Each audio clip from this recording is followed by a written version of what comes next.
Let's take a look at what's new in this release. After starting AutoCAD, you'll see the new Start tab.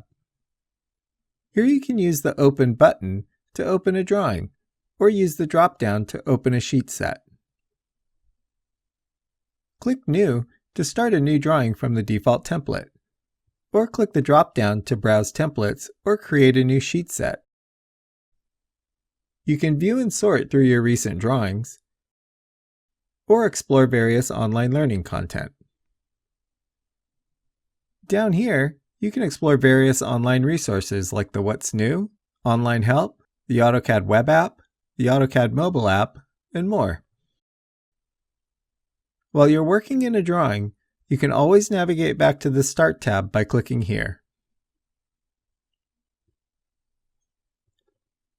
Activity Insights provides an understanding of the past actions you or others have performed regarding your drawings. Activity Insights tracks activities whenever a drawing is opened and being worked on. It can also track some events outside the program, such as a drawing being renamed or copied in Finder. Click on an insight to view more details. From the Recent Drawings list in the Start tab, you can view a drawing's activities without having to open the file. Hatches can now be drawn without pre-existing boundary geometry. Create a filled shape using the rectangle or circle draw options, or hatch along a path using the polyline option.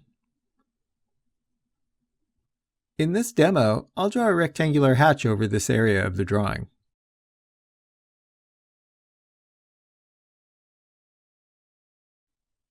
See the product help for a complete list of new commands and system variables related to the new features.